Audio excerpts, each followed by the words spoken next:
Okay. So let's see what happens. Yeah. The overarching question, I think, for the Berlin Institute of Public Theology is the role of theology in what? In politics, the context between power blocks and political parties, or in the polity, the interlocking network of institutions, persons, informal groups, their norms, mores, practices, and praxes of interaction. I think the latter is what Thorsten Meireis and Rolf Schieder meant, but then I come from a country, like my South African colleagues, where religious principles, values, narratives, symbologies have been contributing to the public sphere, the polity, since before there was a country. Indeed, have been considered a productive resource and source for ethics in the polity. I'll take advantage of that history, and rather than talk about the pros, cons, and conditions for public theology, I'll offer an example of it, which in the dual mandates of the Berlin Institute could also be investigated in all the relevant disciplines. The theological principle I have in mind is covenant. I have also worked with perichoresis, Eucharist, grace, etc., as a resource for public policy. But today I'm going to talk about covenant, a reciprocal bond where all parties give for the sake and flourishing of the other. However profound the covenant, it does not subsume the individual person, nor is the individual sacrificable for the group or for covenant itself, actually the point of the binding of Isaac narrative. Unlike stipulative contract, which protects interests, covenant protects relationships. Covenantal relations of giving between persons and God and among persons are mutually constitutive. Covenantal commitment to others, to the needy, to the common good, constitutes covenant with God, and covenant with God sustains us in covenantal commitment to others. Humanity has the capacity to act covenantally as we are in the image of a covenantal God. A covenantal understanding of society grounds the many biblical and rabbinic injunctions to aid the poor, stranger, and enemy. Studied from the early Reform theologians, this covenantal view yielded a political theory and praxis. I'll focus on Johannes Althusius, for instance, who held that persons individually are created helpless, but have a symbiotic relational nature so that they live in covenantal commitment with God and each other. Politics is, quote, the art of associating men for the purpose of establishing, cultivating, and conserving social life among them, including institutions, policies, mores, and a division of power, so that society proceeds covenantally without concentration or abuse of power. Contra Jean Baudin, who held that nations are guaranteed by the sovereignty vested in a prince, Althusius declared that sovereignty lies in the network of covenantal bonds. Should a magistrate or prince violate covenantal responsibility with God or community, they may be removed from office. Through the immigration of Reformed Protestants, the covenantal view had significant influence on the American political imaginary. The Mayflower Compact, for instance, declares, we solemnly and mutually in the presence of God and one another covenant and combine ourselves together in a civil body politic, close quote. John Winthrop's, a model of Christian charity, declared that community hangs together by mutual consent to bonds with God and among persons. Protection of the covenanted community from tyranny, informing American notions of republican government and interaction with liberalism, was precisely the concern of the U.S. Declaration of Independence, the U.S. Constitution and Bill of Rights, the checks and balances of the tripartite national government, as well as the federal system that keeps power distributed among various representatives of the people. In a covenantally informed polity, ideas stemming from the religious traditions of the people are as much a resource for public policy as any other of their ideas. And such religious principles were understood to be plural. Johannes Coxeus wrote that as human communities developing in varying circumstances understand Scripture differently, multiple interpretations of Scripture would emerge as God works differently with each group. Indeed, church-state separation emerged a century before the Enlightenment among such thinkers as Sebastian Castellio in Europe, Roger Williams in America, to protect plural religious ideas from the state, not to protect state from church. To summarize, covenantal politics in the American Republic yes, religious difference must be allowed and public policy must be determined with the Ten Commandments as a guide and each community's law worked out by the covenanted community for the common good by representatives who may be deposed for covenant violations. From this, covenantal politics evolved in the U.S. in a number of directions. In one, I'll call it the Althusian Covenant, Johannes Althusius, who I just mentioned, government is responsible for the common good, also seen as broadly inclusive of a diverse populace. In the Hebrew Bible, after all, God covenants with Adam and Noah, and that covenant is for all humankind. Covenant with the patriarchs is for a blessing unto all the nations. This vision of covenant undergirded, for example, the progressive era, where religious and civil society institutions and government were seen as responsible for protecting ordinary folk, the covenanted community, from greedy elites. It undergirded Franklin Roosevelt's New Deal, Democrat, Lyndon Johnson's Great Society and Civil Rights legislation, Democrat, Richard Nixon's founding of the Environmental Protection Agency, Republican, George W. Bush's African aid programs, Republican, Barack Obama's healthcare reform, Democrat, and of course, the civil rights, anti-war, anti-nuke movements, and at present, the efforts by faith-based communities to help immigrants and refugees.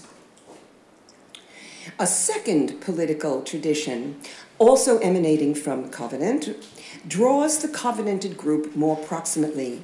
Both far-away central government and other alien groups were not so readily seen as of the covenanted community, but as outsiders, potentially harmful to local priorities. This starts with Winthrop himself, who sought to found a new Jerusalem with those who were like-minded and like-faithed. This vision interacted with other conditions of American settlement, which encouraged localist loyalties. Those include resistance to the centralization struggles between Charles I and Parliament, making Americans wary of outside government and other aliens that could threaten local ways. 2, the religious dissenters' dread of persecutory government and reliance on the trusted local community. And 3, the rough and dispersed nature of continental expansion, which rendered survival often a matter of self-reliance and, again, local assistance.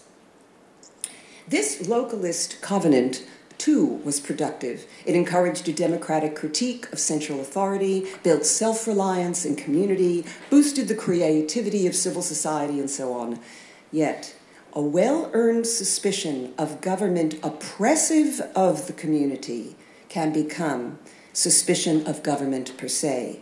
And then you can't organize a healthcare system because government involvement is seen as a threat to local and personal liberty, just as the states that sued the Obama administration stated in their court briefs.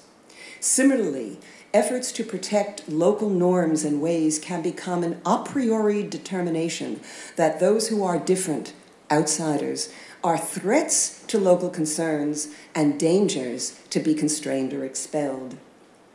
In short, a localist covenant may turn exclusionist, wary of outsiders, and in the U.S. case, unlike much of Europe, outsiders includes the federal government. From this has come racism, and the populist triad of nativism, protectionism, and small governmentism that has evolved simultaneous to and in tension with inclusive iterations of the covenant, and it is what Donald Trump taps into. Wariness of outsiders, unfamiliar others, Washington, D.C., international agencies like the Paris Peace Accord, Environmental Accords, plays out today, Arlie Hochschild writes, in the sense that outsider minorities and immigrants are cutting ahead in the job line ahead of us, the covenanted community, and worst of all, cutting in with the help of interfering outsider federal government, which gives outsiders government aid. The point of this tale of two covenants is that religious ideas have wide potential in the public sphere, as all ideas do, economic, political, sociological, etc.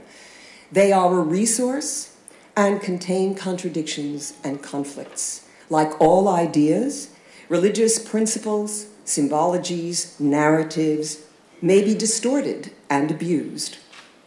Althusius and Coxeus proposed that we address such conflicts and differences through covenantal reciprocity itself.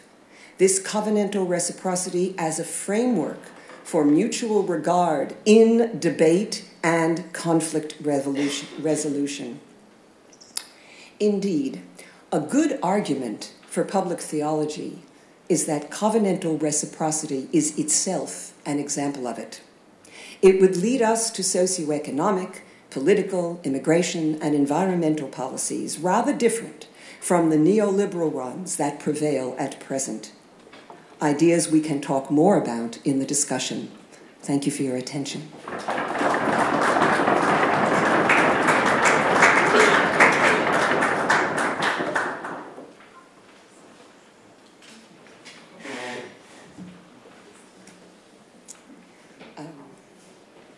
How do I do? Yeah? Okay. What? I have more techno toys than you do. You certainly do. Way over my head. It's beyond me altogether.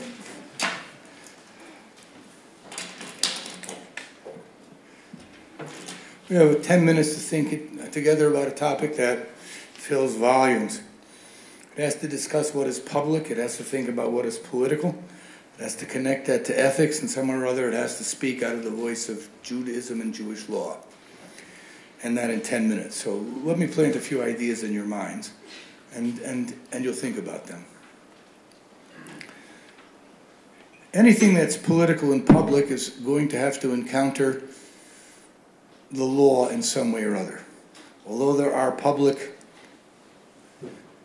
realities that are not legal, and there are political realities that are not legal, that is only to say that law is not a sufficient condition, but it's necessary.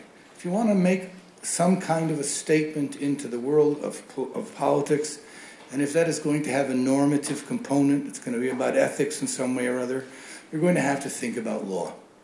You can't say, be a good boy and girl, and leave it at that.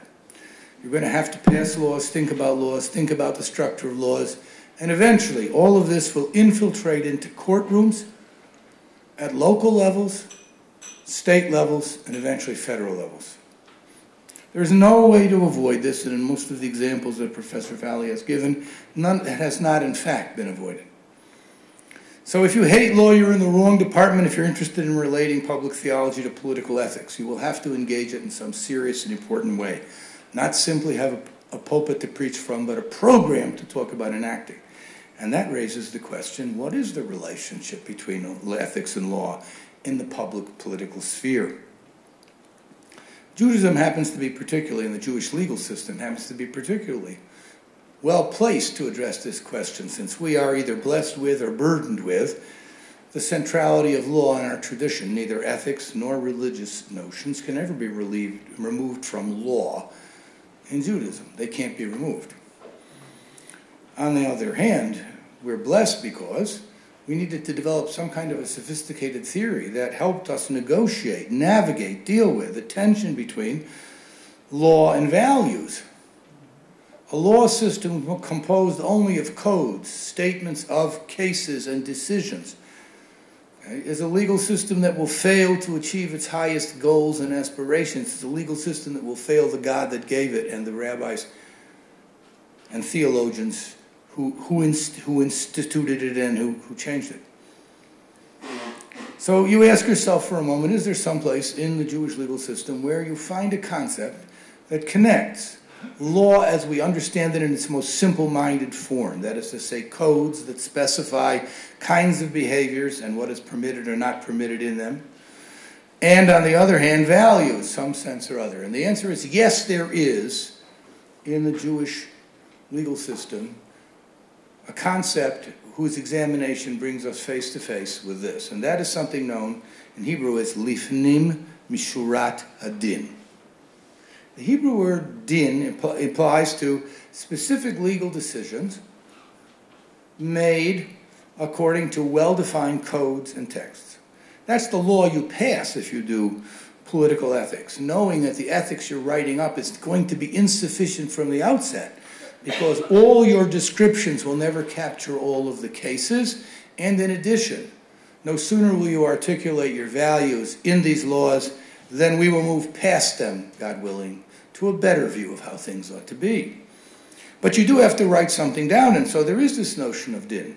What are we going to do if A has rented a house from B, agreed to pay B, and agreed that if he does not pay for 3 months straight, B may ask him to leave and the courts will force him to do so? What are we going to do when it is the middle of January? The person renting the apartment is a 92-year-old woman who has had health problems and therefore has no money to pay her rent, and the landlord is a major corporation.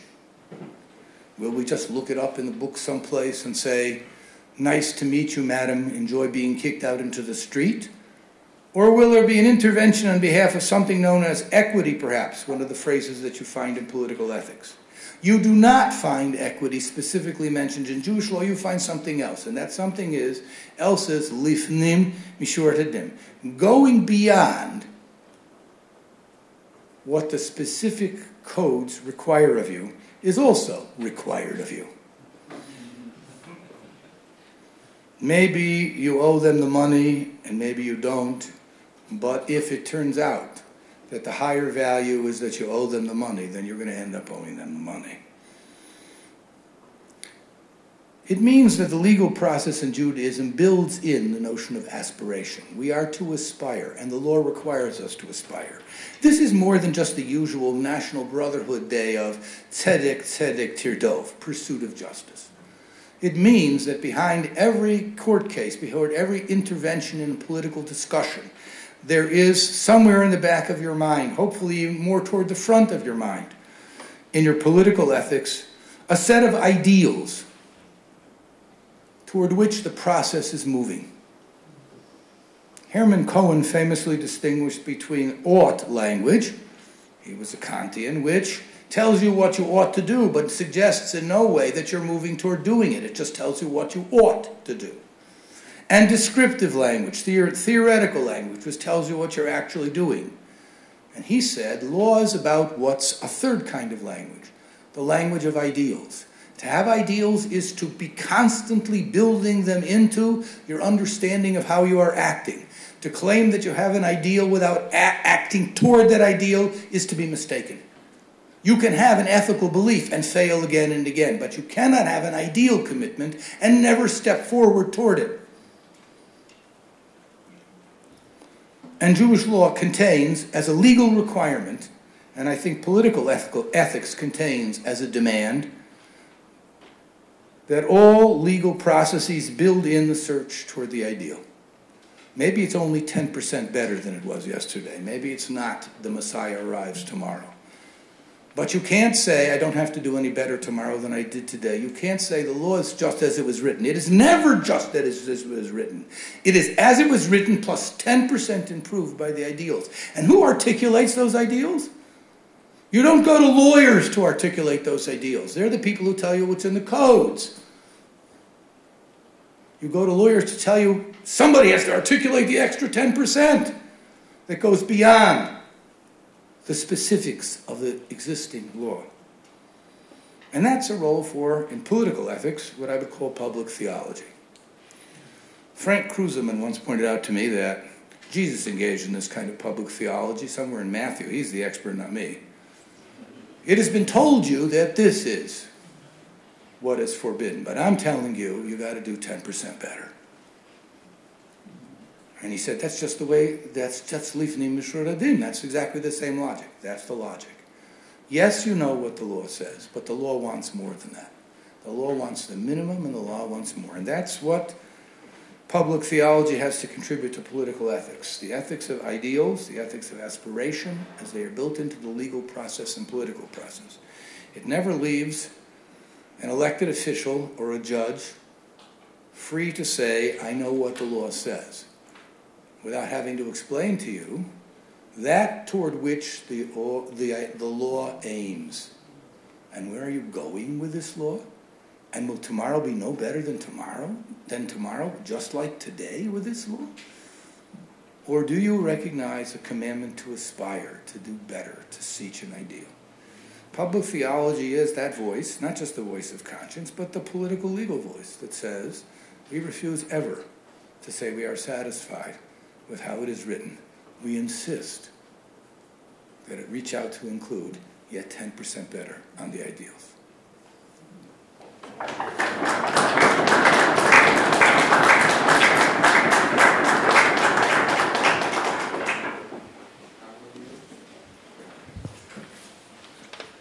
What we have now, 35 minutes for discussing, and the idea is that the two of you first enter into the dialogue, and I'm moderating it. Okay, yeah, now it's better. Okay, so we have time till 5:45, and the idea is that the public should also have a chance to ask questions, but there's also a possibility for the two of you to discuss what you just have said. Maybe I can start, Tsvi, with a question to you. So, who is then a public theologian, if you understand public theology the way you just described it? Everyone, or is it, are there certain groups who do better on that? That's a fair question. I don't know that according to the way I'm approaching it, this isn't all of public theology, it's that one part I dealt with. Nobody is left out of the conversation. That is to say, the Maimonidean position is all those who wish to invest their life in the search for ideals are welcome to come do so. Unlike the kingship, which you must inherit to a certain extent, okay, or the priesthood, which you must inherit to a certain extent, the crown of the Torah, the crown of Jewish teaching and Jewish law, is available to anybody who wants to devote themselves to it. So in that sense, nobody is ever excluded. In fact, I suppose the overarching attitude of the Jewish legal system is let everybody become some sort of public theologian. On the other hand, there are certain, reality circumscribes who can do so comfortably and who can't do so comfortably.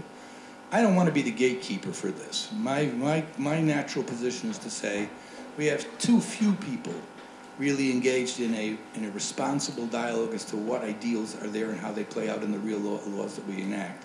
I'd rather encourage more people to get involved than less, but if somebody wants to make the opposite case, I'm open to that too. Marcia, would you like to react to Tsvi's talk? Hello? Good? Yeah, okay.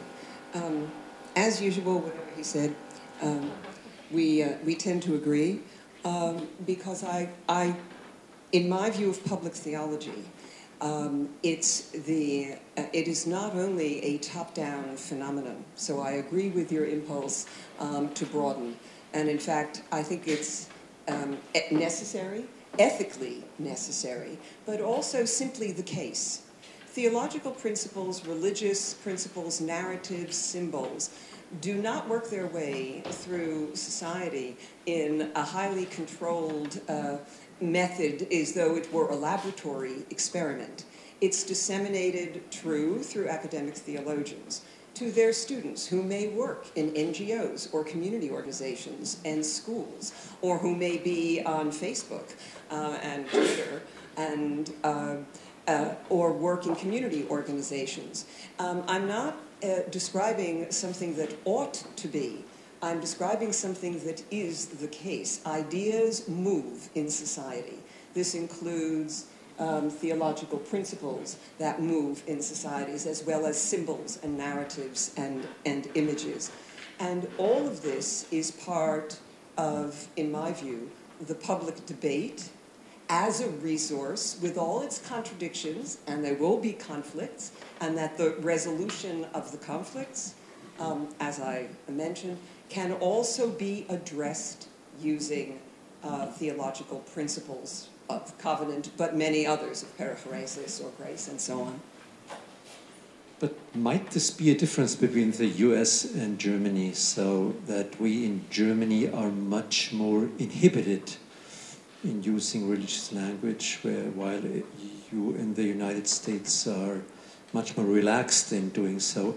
So maybe since you both know Berlin and New York quite well, although some people say New York is not America, but yeah, thank you. That's also true. Okay, so you know these two cities, so maybe you can make a little comparison when it comes to, the public role of religion and theology in these two societies.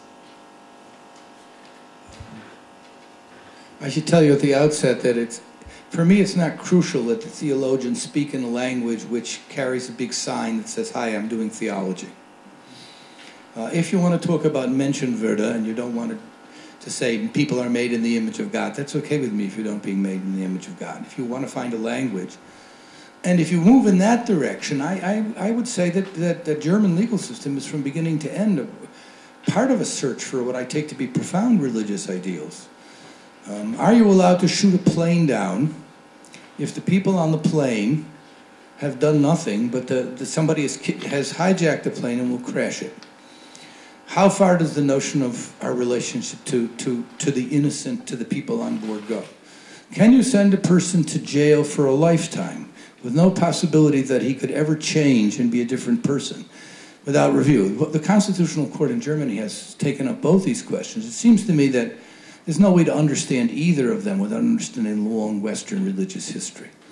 If somebody said if a lawyer said, "Gee, where did this come from?" you would say, look at the first article of the German Constitution. You think that's just a statement of Kantian ethics? And Kantian ethics, you think they're just a statement of Kantian ethics? Do you not understand historically how important this was as a piece of theology just as well? Technically speaking, you don't refer to the original text, so you don't, as a theologian, footnote a religious text necessarily. But those concepts from beginning to end are part of this aspiration. When you say you can't shoot the plane down, or you must give this person a chance, no person must be seen as impossible to restore to goodness. Without Christianity, how do you understand that notion? Without that kind of thing, how do you understand the notion? From some secular notion? Sure, America's more secular in that way. We can keep people in jail for a lifetime and never give them a chance. No Christian would ever say nobody can ever repent. It would never come out of their mouth. So a theologian may not say it that way. They must say everybody has to be given a chance to show that they've changed their life in some important way. Okay? But that's not coming from a secular source, and it's a good thing it isn't. So I don't think that the German system is removed from religion. It's just more careful about... Americans tend to carry signs. Hi, I'm religious, I'm an evangelical, I believe in Jesus. Germans do it in more subtle ways, except for other debates. That's it. Yeah, I was going to... Hello? Yeah? I was going to say it this way, that I don't find the public debate in Germany any less concerned with theological ideas or narratives. I just find it a little more shy, or shall I say less honest about its roots. And I think this is in part... was that clear? Yeah? And what I mean by the roots of German political, ethical debates is what Tsvi was pointing to. You can have a discourse on human rights or environmental protection or involvement in war or collateral damage in war and so on without what we call in the US God talk. You can have such a debate. It's possible. But when thinking about where those human rights principles come from, at least in the West, they come from the Abrahamic religions. If you were in China, or South Korea is in effect a Christian country at this point, but if you were in Japan or China, they would have to emerge from those traditions. In the West, they emerge from the Abrahamic religions. In the effort to bracket off the Abrahamic roots of human rights, I find something odd. It's an enormously rich network of traditions. I'm speaking of the Abrahamic traditions. In what other domain, in politics, in chemistry, in mathematics, would you cut off a resource? Said another way, in what other domain would you make yourself dumber? Would you cut out an enormous set and network of resources for whatever it is you're talking about? War, environmental protection, minority rights, and so on. In no other domain would we restrict ourselves or denude the debate of resources.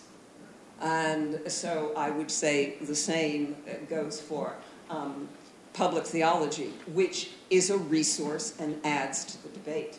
And if you wouldn't constrict your resources, if you're talking about chemistry or history, there's no reason to do it with public theology or religion. Makes you dumber. Yeah. I think since there is no debate between the two of you, no controversy, I would suggest that we open the floor now and we talk a little bit longer about, American experiences and European or German experiences. Here is one person and here's a second one. So maybe we always collect two and then we let you answer. Hello, Thomas Wabel, University of Bamberg. I have a twofold question to you, Professor Pelly, bringing in one notion from Professor Blanchard's talk. You ended up, Professor Pelly, by saying that covenantal reciprocity is itself an example of public theology, right? And you told the story of these two covenants that showed that the use of covenantal language can be ambiguous, both in political circumstances and in the religious undergirding, as it were, of these circumstances. So obviously there is a need of some sort of criterion. Now, what I was intrigued by in Professor Blanchard's talk was the idea of going beyond. And I took this to be an instance of the religious roots of law that makes for going beyond. Now, when we come back to the notion of covenant, would there not be a difference between covenantal language in the religious sense and covenantal language and concepts in polity, in such a way that covenant religiously should always be accompanied by some sort of going beyond? And would this maybe constitute some sort of safeguard against misuse, local covenantalism? We take the second question and then you answer.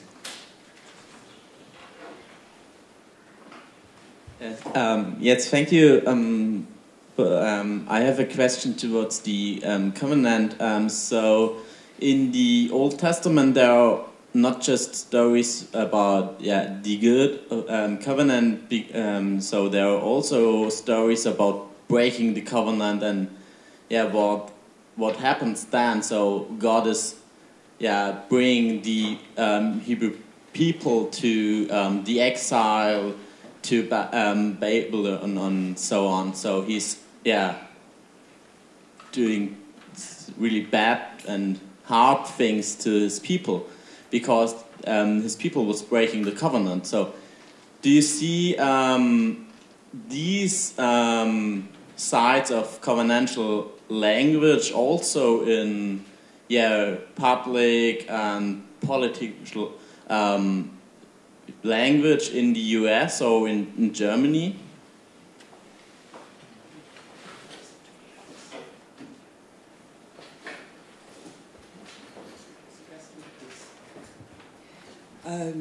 Okay, so I'll just take it in sequence. So to the first question, I didn't say that covenant was an example of public theology. I said it was a resource for public theology. It's a very rich, layered, it's a word that is a very rich, layered set of meanings and connotations. Secondly, I didn't say it was ambiguous. I don't think covenant is ambiguous. I said it can be abused. And I think that the force of your question is, what are the criteria that we use to prevent the abuse?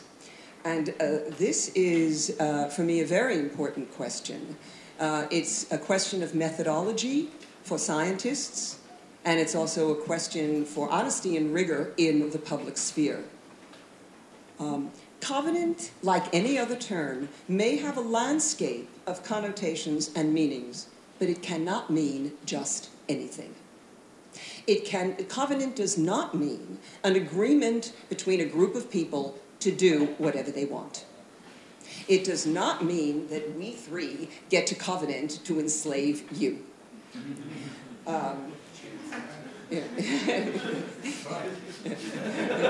That's because I'm in a good mood. And so when part of the responsibility of any discussion, as well as the discussion of theological principles in the public sphere, this would be the same as any discussion, is to be careful and precise about your terms and to note when they are perverted, distorted, or abused. In particular for covenant, covenant cannot be uncoupled from the theology and the ontology from which it emerges. Covenant, the ontology and the theology, in which we are all in the image of God and therefore all of equal worth, is not an add-on to covenant. It's the basis from which covenant emerges.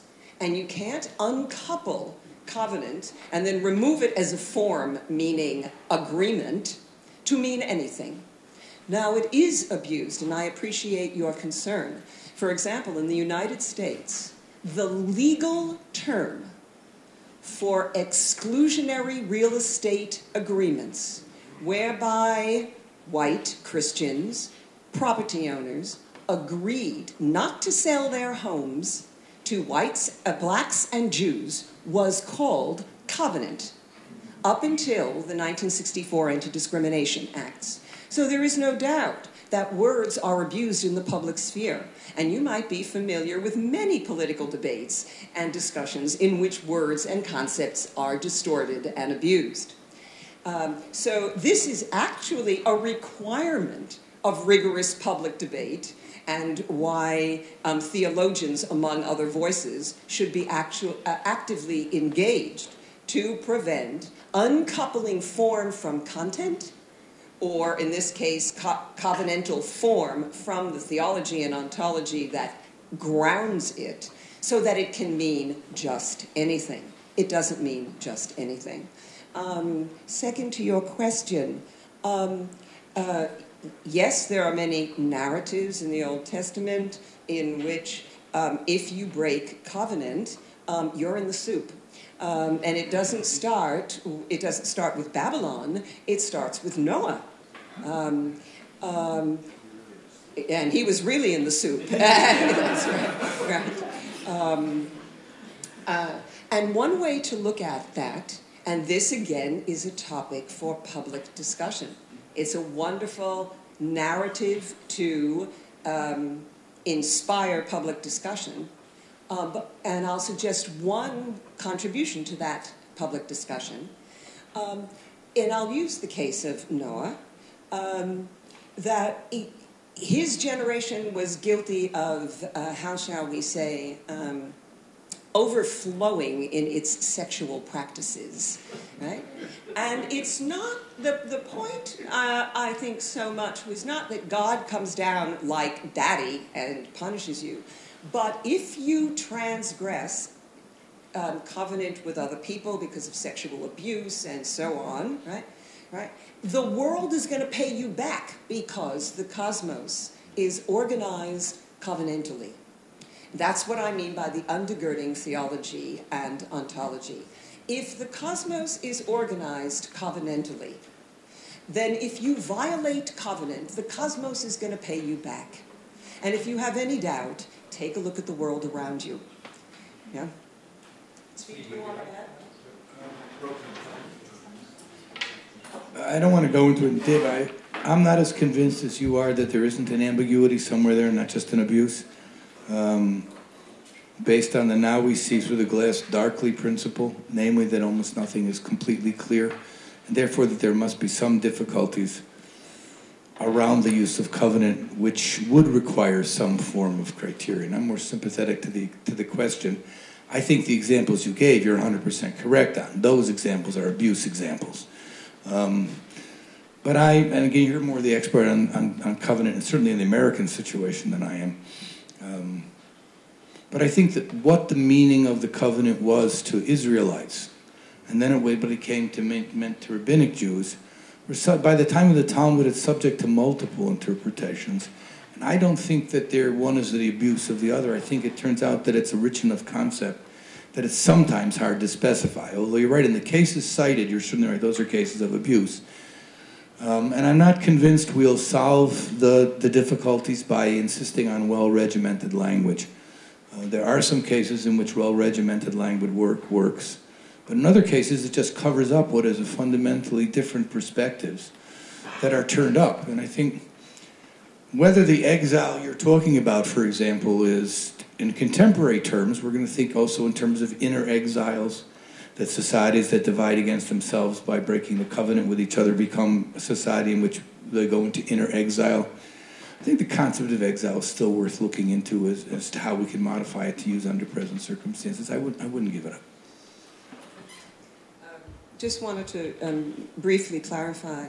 At the beginning of my, I wasn't arguing for a monofactorial definition of covenant. At the beginning of my remarks, I said there's a landscape, there's interpretation, and so on. Certainly in the rabbinic tradition, this is already, even before we get to the medieval period or the modern period, it's already a very rich landscape.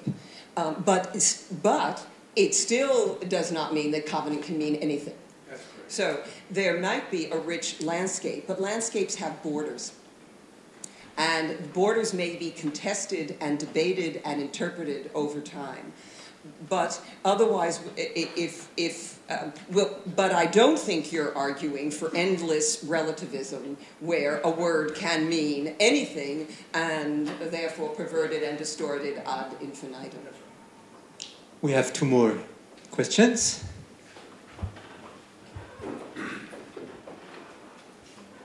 Actually, I have two questions, one for Professor Pally and one for Professor Blanchard, if I may. Yeah. So the first is quite far-reaching, but curious, to Professor Pally. You mentioned that interpreting the public in terms of the covenant is just one way in which you go about this. And you also worked with the models of perichoresis and grace. So, I mean, I realize that this is a very far-reaching question, but could you maybe elaborate on this? And also, what interests me is how do these three models interrelate as a reconstructing the public in terms of the covenant, reconstructing the public in terms of grace, and reconstructing the public in terms of perichoresis. And the other question is to Professor Blanchard. Now, you described this dynamic of growing value, or I don't know how to say this, that value is always moving and enriching, or that in the mind of the scholar or the community there will be reached a better understanding of value. Would you say that this is, one could describe it as a promise in value or as a promise in law? In this question, my own training as a Protestant theologian comes through as I'm used to thinking in terms of the dialectic of law and gospel. But I realized that this is a very Protestant and Lutheran training, maybe. So I'm just asking whether there could be an element of promise, and would you place it on the side of the value? Could you tell me what the element of promise would be? What? What is the element? The element of promise would be that this, you could maybe, isn't it optimistic to say that as soon as we code the law, we will have an understanding and we will have moved forward in our understanding of value, and will realize that this form of the law is already old-fashioned and not adequate to our understanding of the values.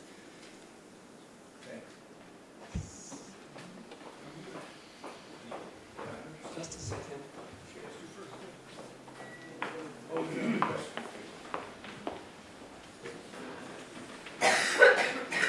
I also wanted to ask a question about the 10%.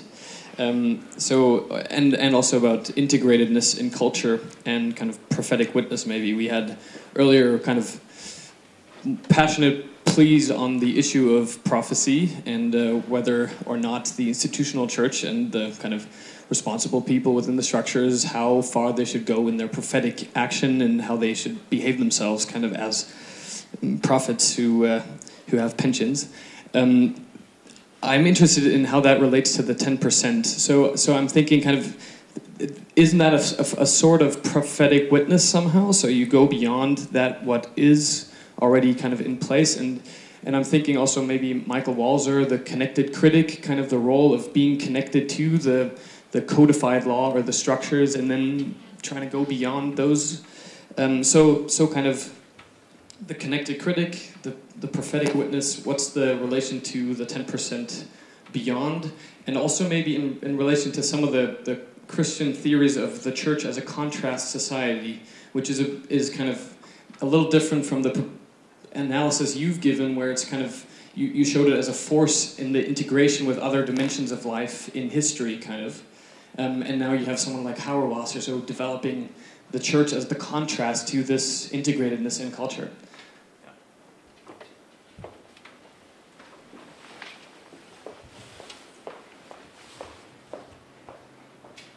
So, Tsvi, would you like to start, or Marcia? Okay, you're good, then you. Okay. So the first question is indeed, the topic of my second, third, and fourth lectures. How much, right? So, this is a terrible thing to do, but all authors do it. In my last book, I actually looked at, all authors say this is a terrible thing to do, but, and then the title is, Commonwealth and Covenant. But there are chapters on perichoresis, covenant, grace, and Eucharist. And just very briefly, I'll say, because of the time, these are all concepts that can illuminate our relationality and our interconnectedness. That is both our connection, the inseparability of our relation to the transcendent and our commitment and relations to each other. I mentioned this very briefly, but in notions of covenantality that I'm working with, our relations to the transcendent and to each other are in fact mutually constitutive. They're not separable concepts. And you can't get one without the other, which is what the prophets call out in the attempt to follow the dakuyot, the details of religious observance, while ignoring the needy and the poor among you. That's precisely what the prophetic voice calls out. So I have looked at the self-donative aspects of perichoresis, where the identity of the Trinitarian person emerges from the donation of identity of the others. That's in 2 seconds. And you can see where I've looked at from there as Eucharist as the body of Christ that also contains us all as our relationship to God, but also our relationship to each other at the same time, and grace. So I'm trying to develop or look at how these various concepts can illuminate our interconnectivity with each other, the transcendent and the planet and the cosmos. I've looked at it for 2 ways in answer to your question. One, how concepts in different traditions, for me, the Christian Jewish traditions, can illuminate interconnectivity or relationality. So that's fairly straightforward. You have a relationality, and you have it illuminated by different traditions. You wanted more about their interaction. Yeah, that's my next book. No kidding. And I think, given the time, I should pass the baton to Tsvi. We can talk about prophetic witness and Hoyer-Was and so on if we have time, or later in the coffee break. Okay.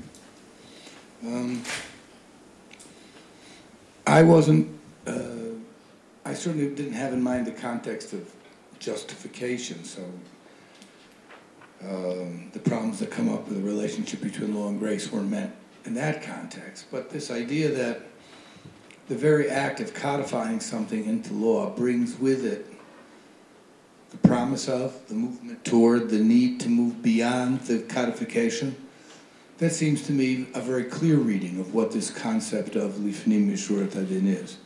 The minute that you write it down with a clear case and a decision, you know that you need to go further toward the ideals, because the aspiration toward ideals are built into the legal system. It doesn't always come up. There's some cases where, maybe 90% of the cases, they just play out the way they play out. But at any moment, it's always possible that what seemed like a simple decision turns into a more complex movement forward that you hadn't anticipated from the beginning. And whatever name you give to the fact that that happens for people,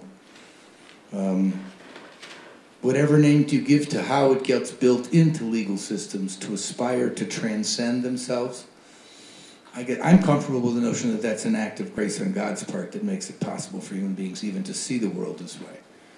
Because most legal systems are busy tying themselves up, not loosening their knots. And yet this legal system demands that as soon as you tie a knot, you're asking yourself, how do you want to tie this knot exactly? So you're right, there's something else going on there. I'm not entirely sure. What you defined as promise is definitely built into the Jewish legal system. That definition is. And you'll have to tell me how that relates to Protestant theology. You're the expert in that. There are a lot of complex issues raised here. The fact that it's 10% instead of 100% is, I should just say as a footnote, is based on the reality of human life. We never make major changes. If you speak more than 10% ahead of people, they won't notice what you're saying. They won't even hear what you're saying. So the 10% means the ideals, that's why the ideal notion works, is that you're moving in this direction. And you never stop moving in this direction, but no step you take, no way of moving, is as radically transforming as you would hope it would be. It's always going to be maybe 10%. That's why the 10% number. I would prefer to have said 75%, but then we wouldn't be talking about genuine political ethics. We'd be talking about, and that's the risk. The risk of the prophetic voice, I should tell you on the outset, I probably won't make any friends here by announcing this. I was much enamored of the prophets and the prophetic voice when I was younger. And the more I got involved in real politics, the less enamored of that voice I was, for several reasons. First of all, speaking truth to power feels good, but it's often alienating.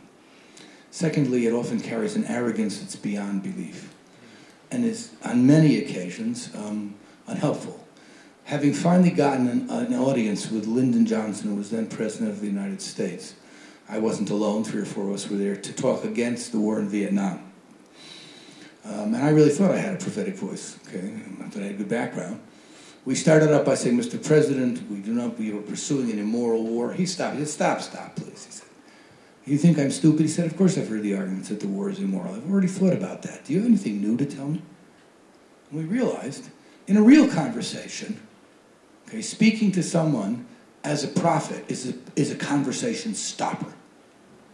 If I catch you after this and you say something to me, and what I do is say, in the words of Isaiah, and I say this to you, what are you going to say back? You know, it's like my wife always says, please don't quote the Talmud to me in the middle of a family argument. I mean, come on, you know. So there is something that feels very good about it. I won't deny that there is something, but it seems to me an extreme position. That, and unless God has actually spoken to you, if you really feel that you have been singled out and God has brought you a message that you need to give to people prophetically, we wouldn't be having this conversation. The prophets were often conversation stoppers, and maybe you want to do that. The 10% is actually an alternative approach. It says most of the changes that political ethics will enact are not going to be made, okay, because people stake out a position and announce it with the truth of God on their side. They will be made because there will be this promise in every law that you enact, that we will not stop here, we will go further. And I will keep pushing you to go further. Of course, I understand. And how you do that seems to me to be this issue of the person will look at you and say, is that the law? And you'll say, that's the law. You don't mean by that is the realization of a perfect society. You mean the law requires you now more than it requires you before. Okay? And I think that is something that people can actually hear as a serious, what I would take to be theological voice, in quotes theological, but in political ethics. If you speak in a prophetic voice, you should expect to be very often ignored and sometimes thought arrogant. And what I would say to you is, if you want to change my mind, God help you if you speak in that voice to me. I'm not going to say, oh, you're right. Amos, you're right, I'm one of those Judea people. I'm lying on a marble couch. My wife is dressed in these things. You know, you're right, I got it wrong. I'm going back to the sheep. That's not how it's going to play itself out. Now again, if you're wrong in this matter, in other words, if you are the prophet and I'm wrong, then God help me. And when you're the prophet Nathan and I'm the King David and you speak in that prophetic voice, when you're Samuel and you speak to Saul in that voice, that's a different prophetic voice. That's a voice that says, you've been told what to do, you haven't done it. That's a different voice. And that's true, you didn't do it, and what are you going to do about that? That's a voice that says, there was a man with his sheep, and David says back, I'm that man. I recognize that I am that person. When Samuel says, you are that man, he says, yes, I am that man. That's a different kind of prophetic voice, and that voice you can use, because that voice I can't avoid. And that's a 10% voice that says, I didn't ask you to change everything in the prophet. I asked you to please not send people off to be killed because you want their wife. That makes sense to me.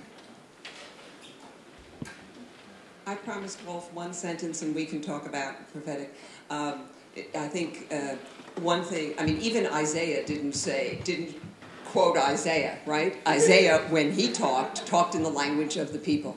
So I think what Tsvi is talking about is very important because it depends how you do it. If you want to, quote, speak truth to power, and you sound like an arrogant jerk, no one's going to listen to you. It depends how you do it. And just, for example, Peter Herzl, who is a professor and a theologian in New York, is working wonderfully with the city government on such things as affordable housing and so on and so on. It depends how you do the prophetic voice. Thank you. It would have been fascinating to keep on talking to you and to listening to you, but we really have a deadline because it's 7 o'clock. Thorsten Meyers wants to start his Antrittsvorlesung, and we have another panel now. So thank you very much for this inspiring talk.